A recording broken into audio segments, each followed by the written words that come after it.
Hey everyone, I'm back with another video. Today I'll be showing you another case full-size lockback. I showed y'all the Mako I got the other day. That was the ebony wood.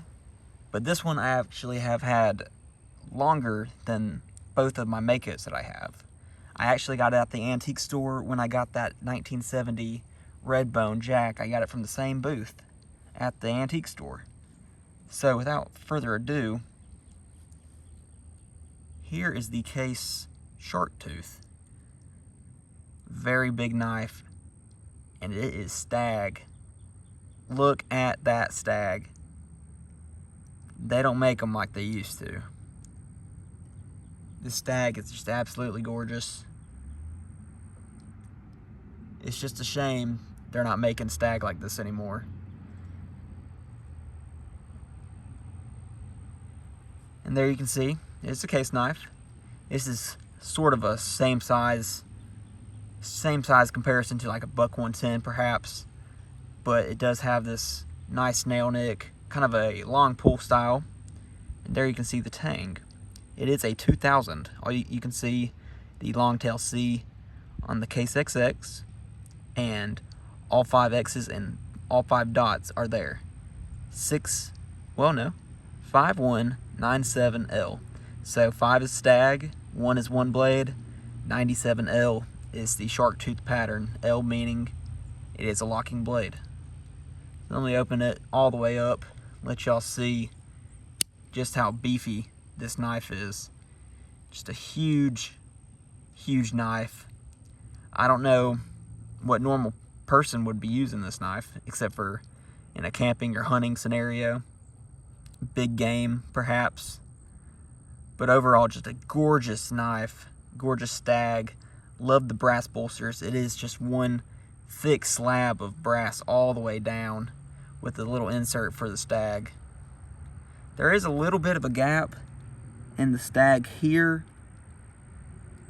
and then I think that's the one bad part in the Stag right here. It's just not all the way pinned down in here as well. You can stick your nail down in that, but it is what it is. Just having this thick of a piece of a Stag is just unheard of nowadays, especially now that they're not making full-size knives with Stag handles. But I'll tell you one thing, this big blade, this big clip point blade is very, very sharp. Just overall huge knife. You can just see how big of a knife it takes up my entire hand with the end of it poking out. My hands aren't too big, but you can just tell how huge this knife is. And then I guess Case thinks we're dumb or something, but it does say press to release on this lock right here. So let's press and release it. So all you gotta do is press it, just pull the knife down, and then you can close it back up. Just a very nice knife. I do want to bring out my Mako and just show a size comparison, because the shark tooth is much bigger than a Mako. The Mako is a very good size. I just really like the ebony wood handles on this and the brass. It's a heavy knife, but it's not too heavy where it's unbearable to use. Very nice lockup on both. But as you can see, the Mako is much smaller. Make sure this is lined up good. The shark tooth also came with this sheath. Very nice leather sheath. Has a little bit of this green gunk. If anybody has any ideas on how to get that green goo off from just where it sits for so long, that would be very helpful, just so I could clean that up a little bit. But this did come with it. The shark tooth has probably been sitting in the sheath for 25 years because of the just wear and tear that was on the brass. I had to clean up and polish it very highly. But let me show you, get both of these lined up. Just get that lined up right there. You can just tell how much bigger the shark tooth is compared to the Mako. It's kind of ridiculous because the Mako is just such a great size. You don't have to worry about it taking up too much space. I keep mine on my belt when I wear a belt, and you can see where it sits in the sheaths, because it'll kind of tarnish and just rub onto the brass, so you can just tell where it sits. But just a great knife. I love these full-size Lockbacks. Both are very gorgeous. The shark tooth being the better looking one, but Mako's where it's at, in my opinion, just because of how big this knife is. But just check this knife out.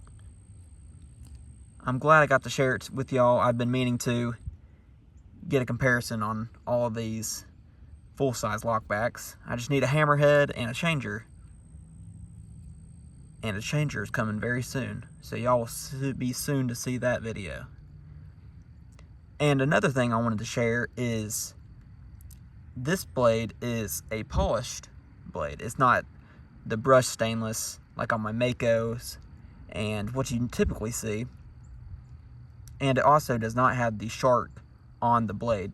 Typically they are etched with the shark, but I was on All About Pocket Knives, and I was on the forum and asked why this wasn't etched and why my other ones weren't etched.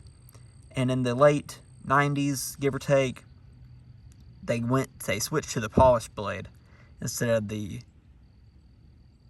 brush with the polished blades. They didn't want to etch the blades, I guess.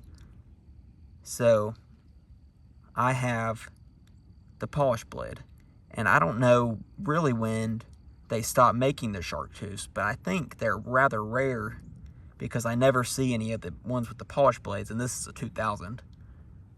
But with my Zytel Mako, they just don't etch the Zytel ones with the shark. But on my ebony wood Mako, that same person said that because the ebony wood was just a limited time, they weren't running it for a bunch of years. He said they probably just didn't etch it just because it was going to be more limited compared to other knives that would have a longer run, like the Pekka wood, just like the fake wood handles or the synthetics. So I thought that was pretty neat to know. But thank y'all for watching. I'm glad I got to share both of these, my Mako and my shark tooth. Both are gorgeous knives, greatly built. There is absolutely no blade play. Great lockup. You don't have to worry about those closing anytime soon when you're using them. So make sure you leave any thoughts and comments down below, and make sure you like and subscribe. Thank you very much.